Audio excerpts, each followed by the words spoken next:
syariah, asuransi syariah, reksadana syariah, dan baik rumah. Saya akan membahas tentang pasar modal syariah. Pertama-tama kita harus tahu tentang pasar modal syariah terlebih dahulu. Pasar modal syariah adalah yang mempertemukan antara pihak yang memiliki kelebihan dana dengan pihak yang kekurangan dana, di mana dana yang diperdagangkan merupakan dana jangka panjang. Nah, jadi pasar modal syariah itu adalah pasar modal yang menetapkan atau menerapkan prinsip-prinsip syariah. Nah, kita harus terlebih dahulu tahu apa itu prinsip-prinsip syariah. Adapun prinsip-prinsip syariah, yang pertama, larangan terhadap setiap transaksi yang mengandung unsur ketidakjelasan. Yang kedua, instrumen atau efek yang diperjualbelikan harus memenuhi kriteria halal. Nah, di sini kegiatan investasi di pasar modal syariah antara sahibul mal dan mudarib, yaitu mengutamakan kehalalan dan keadilan. Ada beberapa pihak yang terlibat dalam pasar modal syariah. Di antaranya, yang pertama, pelaku pasar modal syariah, yaitu lembaga atau pihak yang terlibat secara langsung ataupun tidak langsung. Yang kedua, yaitu Bapepam atau OJK, yaitu merupakan lembaga pengawas pasar modal syariah. Yang ketiga, Bursa Efek. Di sini, Bursa Efek itu merupakan tempat kegiatan efek pasar modal syariah yang didirikan oleh pemerintah. Nah, selanjutnya adalah lembaga penunjang yang terdiri dari bank, kustodian, biro administrasi efek, dan wali. Yang kelima yaitu profesi penunjang yang terdiri dari akuntan, yang kedua konsultan hukum, yang ketiga penilai, dan yang keempat yaitu notaris. Yang keenam adalah emiten.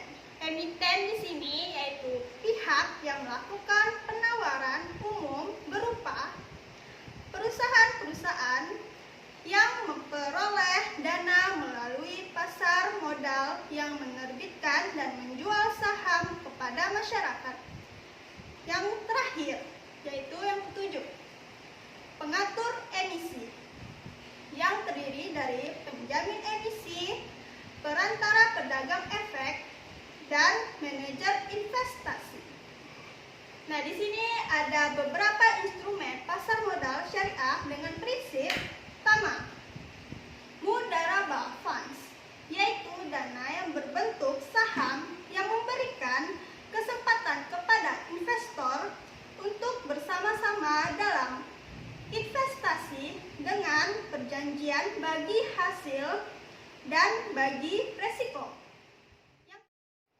Yang kedua adalah mudarabah bonds, yaitu jenis obligasi atau surat utang yang dikeluarkan oleh perusahaan untuk tujuan pembiayaan proyek-proyek tertentu atau proyek yang terpisah dari kegiatan perusahaan yang bersifat jangka panjang.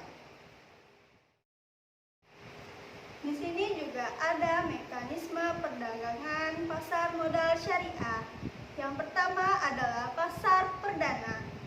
Pasar perdana ini adalah perdagangan saham di pasar perdana, merupakan transaksi antara emiten dan investor sebelum saham-saham tersebut diperdagangkan secara sekunder, yaitu harga saham merupakan harga pasti yang tidak bisa ditawarkan dan merupakan kesepakatan antara perusahaan penjamin emisi dan emiten.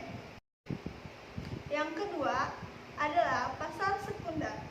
Di sini perdagangan saham melalui pasar sekunder terjadi setelah perdagangan saham melewati penawaran umum.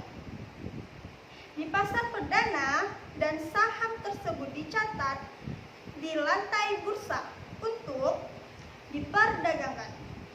Harga saham di pasar sekunder ditentukan oleh dua kekuatan, yaitu supply dan demand, dan kondisi perusahaan yang menerbitkan saham.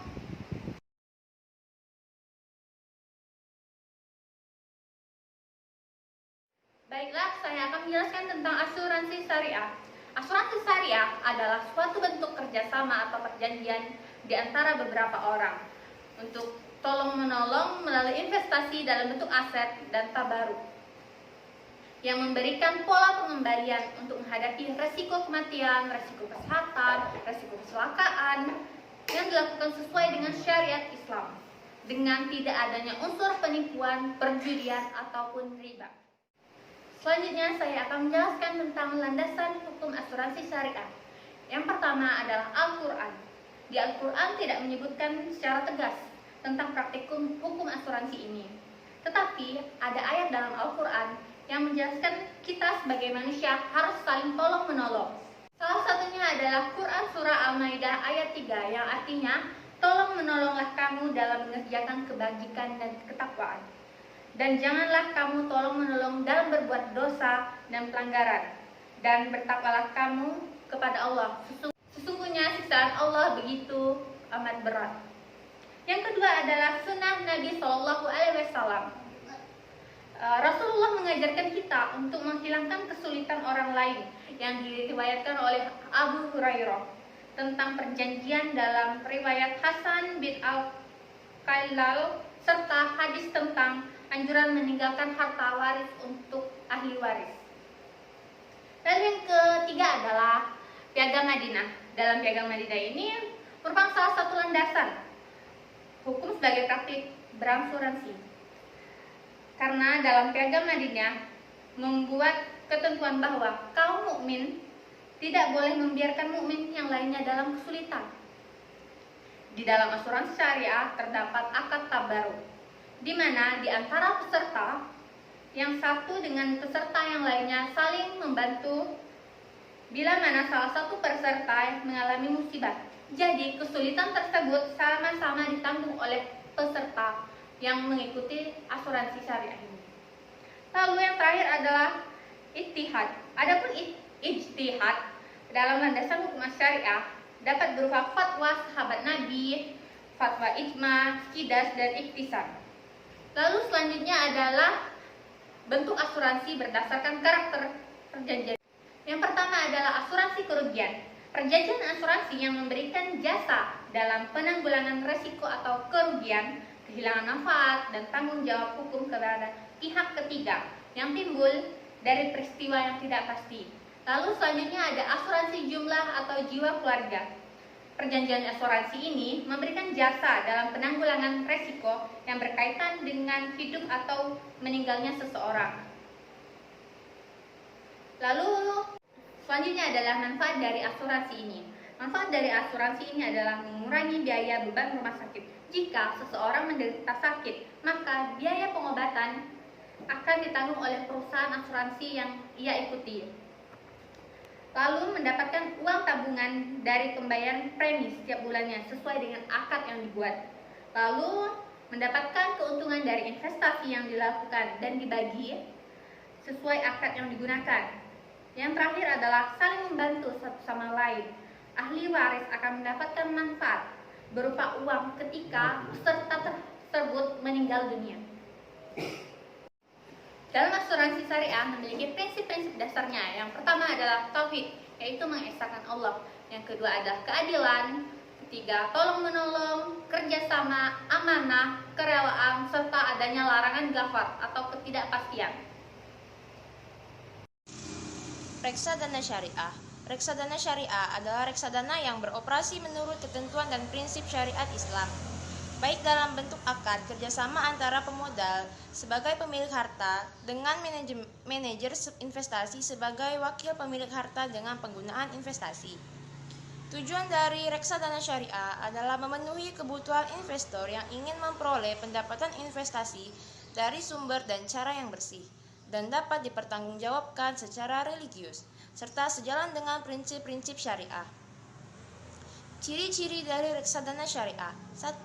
Mempunyai dewan syariah yang bertugas memberikan arahan kegiatan manajer investasi agar senantiasa sesuai dengan syariah Islam.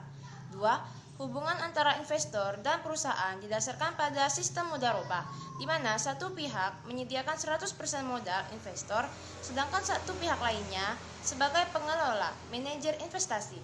3. Kegiatan usaha atau investasinya diarahkan pada hal-hal yang tidak bertentangan dengan syariat Islam.